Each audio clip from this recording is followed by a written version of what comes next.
It's a very good afternoon. You're watching ZTN News Blitz, and these are the stories making headlines. Zim leader declares war on child marriages. 550 cases in schools within a month. Should authorities press the panic button yet? ZAC reads Riot Act to permanent secretaries. And in sport, mighty warriors give more to Zimbabwe. Zimbabwe's President Emmerson Mnangagwa has declared that there is no place for child marriages in the Southern African nation. He said this during the launch of the Spotlight Initiative high-level political compact on ending gender-based violence and harmful practices in Zimbabwe. The president also committed to ending gender-based violence and meeting demands of Sustainable Development Goal number 5. SDG Goal number 5 seeks to eliminate all forms of discrimination and violence against women in both public and private spheres. He was speaking at State House in Harare. Our democratic system has given space to citizens to affiliate with cultural and religious groupings of their choice. However, repugnant practices such as child marriages, which undermine the rights of our children, have no place in our country and should stop forthwith. Meanwhile, European Union Ambassador to Zimbabwe, Timo O'Connor, has saluted the Zimbabwean government for its efforts in getting citizens vaccinated against the novel coronavirus. According to statistics revealed by Information, Publicity and Broadcasting Services Minister Monica Muchango on Tuesday, just over 2.5 million citizens have been fully vaccinated. The EU top envoy to Zimbabwe also emphasized the need to end child marriages. The efforts made by the government of Zimbabwe in responding to the COVID-19 pandemic deserve to be acknowledged. The vaccination rates in the country are amongst the highest in Africa. The European Union is a long-standing partner for Zimbabwe the European Union is a long-standing partner for Zimbabwe through its contributions to the UN-managed Health Development Fund, supporting the essential health services also to combat the pandemic. We intend to continue that support in the coming years as part of our programming exercise for our development cooperation with the Republic of Zimbabwe, running from 2021 to 2027. ZANU-PF First Secretary, President Emmerson Mnangagwa, says the Zimbabwe government has set up innovation hubs in universities and institutions throughout the country. He says this will ensure technology advancement and employment opportunities for people in the rural areas to reverse the rural-urban migration trend. I don't think the district or province is seen a program which will bring work and technology and innovation in the countryside.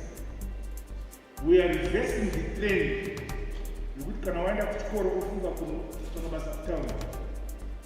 Now the trend will be, can I get job with this? We have doctors there, engineers there. You cannot go there. The principal goal is ensuring our rural communities become centers of employment and tertiary production, which export to towns, cities, and the rest of the world. Through rural industrialization, we must make the rural areas attractive to live and to work. In other news, Zimbabwe schools are recording COVID-19 cases, with authorities saying there is no need to panic as yet. On Monday, Zimbabwe recorded 37 new cases, 17 of which were from the outbreaks in schools. On Tuesday, 36 new cases were recorded and 11 were from the outbreaks in schools again. Since the beginning of October, over 550 cases were recorded in schools out of 1,696 confirmed cases in the country. Dr. Agnes Mahomva, Zimbabwe's National COVID-19 Task Force Coordinator, speaks. Once again, continue to be guided by science and not to just guess what's happening or accuse people of things before we really conclude our investigations. Having said that, though, we're very confident that we are managing it well. The numbers are actually coming down. If you're looking at the epidemic curve for Zimbabwe, the little spike that we had seen because of the cases in schools has gone down. The Zimbabwe Anti-Corruption Commission has warned permanent secretaries in government against aiding corruption by protecting those involved in graft within their ministries.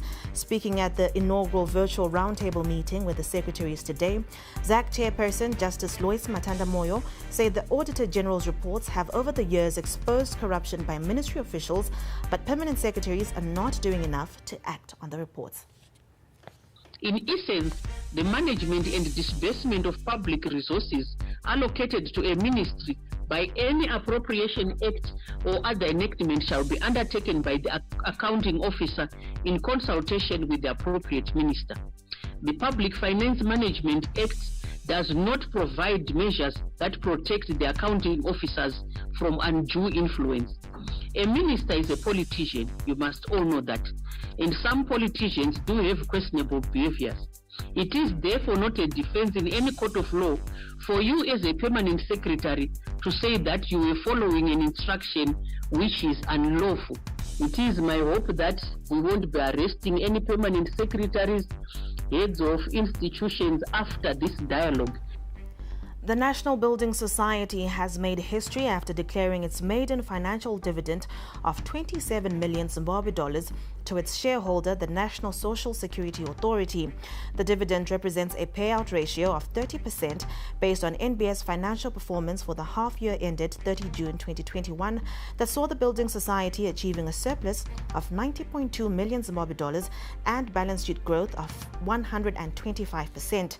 Officiating at the dividend check handover, Zimbabwe's Minister of Public Service, Labour and Social Welfare, Professor Paul Mavima, said the development is a commendable milestone and challenged state-owned entities to challenge the status quo and be profitable. We cannot continue to swim in mediocrity, especially among institutions that are related to the state. We can't be we can't be always associated with mediocrity, poor performance, lack of excellence.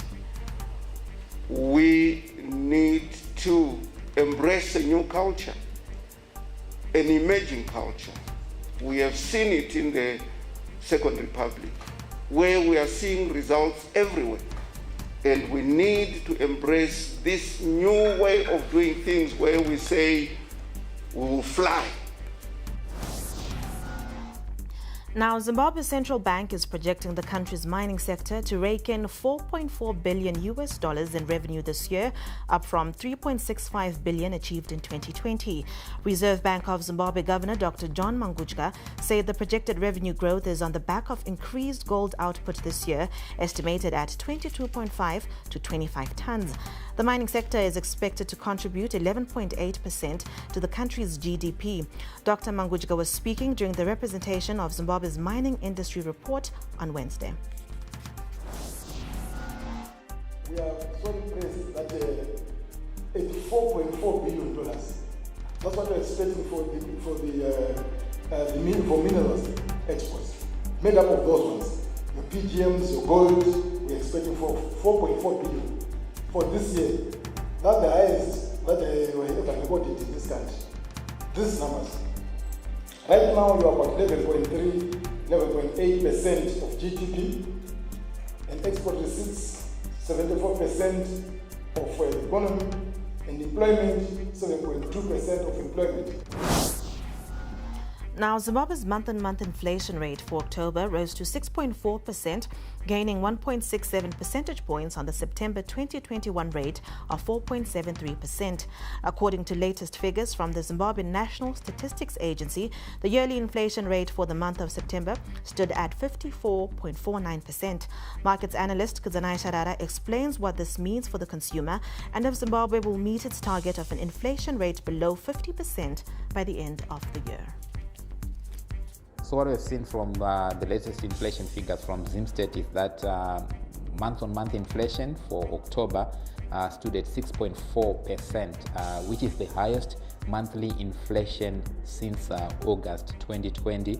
On an annual basis, inflation also accelerated to 54.49% from 51.5% the previous month. So what it basically means is that the pace at which price increases are being recorded has increased, and that's what we are seeing from the latest inflation figures. Also, what it basically means is that if your income or your salaries were not increased in the month of October, whatever you were buying with that salary in the month of September, you can no longer be able to buy those things in the month of October, because your wages and salaries have been eroded by this latest inflation figures. Zimbabwe's tourism is set to grow on the back of government's infrastructure investment to cater for international tourists. The country is targeting a $5 billion tourism industry by 2025. This was said by Acting Minister of Environment, Climate, Tourism and Hospitality Industry, Jennifer Muswere, to mark the Sanganai Hlanganyani Tourism Expo in Harare. The expo had been shelved due to the COVID-19 pandemic. There are a number of measures that the government of Zimbabwe is taking to support the Sanganai Hlanganyani Tourism Expo. In terms of infrastructure, there's been the upgrading and modernization of borders. There's been an upgrading and modernization of airport infrastructure. There was also the launch of the National Tourism Recovery and Growth Strategy by His Excellency the President, Dr. Edwin Miller. And the focus has been to ensure that by 2025, we should have a $5 billion tourism industry in this country. Speaking on the sidelines of the official opening, President of the Tourism Business Council of Zimbabwe, Wengai Nau, said players in the tourism sector are working on complementing government efforts in making the tourism sector attain its potential. The numbers were big, but also the length of stay was longer. So the number of bed nights was more. So what we are trying to do as an industry is to try and really project our destination in the way that we believe will make it available and appeal to our tourism markets. One of which would be to make it a seamless process of coming into the country, a seamless process of traveling between places. They always say walking the talk is never easy, but 79-year-old Wilson Walker intends to do much more than walking the age is just a number talk. He wants to cycle it. Walker intends to cycle 550 kilometers as he takes part in this year's Tour de Great Dyke competition. In 2018, Walker finished 6th in the same race. As part of his preparations for this year's race, he revealed that he has been cycling from Mashaba to Masvingo twice every day. 50 cyclists are expected to take part in the competition, which will run from the 3rd to the 6th of November under the theme Cycle for Resilience. Karera mutambo cycling chinhu chakanaka zvikuru saka hautendi kuti uchichova bhasikoro uchichova bhasikoro kumadoro kuita zvakaipa zvakasiyana siyana haungapfuuriri. Pa55 years ndichova bhasikoro ndakabereka vana vangu 4 vakomana ndikachovha namabhasikoro ndikachovha nevazukuru vadorega futi vazukuru ndoda kuchovha nevana vazukuru futi. Saka sports chinhu chakanaka. Kana kuzvino handifungi kuti panomone makore iwawo 79 years ungachovha bhasikoro, asi ndoda kuvatraina kuti bhasikoro inochovha sei murodi pose hapana paisinga. In other news, British Prime Minister Boris Johnson jokes to children that humans could be fed to animals to help the planet today. Facing a crowd of youngsters, he made the light-hearted jest in relation to addressing the imbalance in nature where humans and domesticated animals make up the vast majority of mammals on the planet. On a more serious note, he also admitted he is worried that the UN COP26 climate conference will be a failure. We've got a very important summit coming up in just a few days' time, and perhaps the most important summit that this country has had in our lifetimes. And this is the opportunity for the world to try to stop climate change getting out of control. You know what I mean by climate change? To stop the temperatures from going up and up and up, and to keep the increase to 1.5 degrees by the end of this century. We've got to keep it, we've got to stop it overheating. And the only way we can do that is by getting everybody to agree, all the world leaders to agree to reduce their output of greenhouse gases. South Africa-born Elon Musk has extended his lead as the world's richest person as Tesla's value rocketed above $1 trillion. The tech tycoon is now worth around $290 billion following a dramatic surge in Tesla's share price. The 50-year-old is well ahead of Amazon founder Jeff Bezos, who has a $190 billion fortune. The Tesla became the first car maker with a value of $1 trillion this week after rental company Hertz ordered 100,000 Model 3s, its biggest deal yet. It made Tesla more valuable than the next 10 largest global car makers combined. Up next is sports news.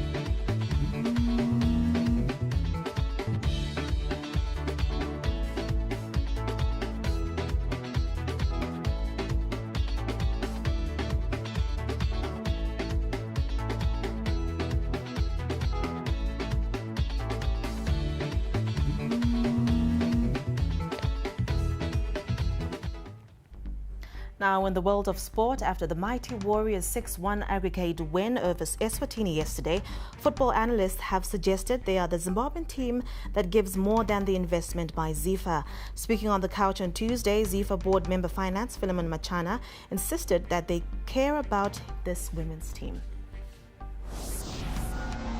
We decided to take the Mighty Warriors because they were camping for a much longer time. You would appreciate that they went into camp first for the COSAFA tournament, and we accommodated them for a much longer time. And like the guys that were just coming for 5 days, these people were accommodated for 2 weeks, and it's not easy to get money to pay for a hotel for 2 weeks.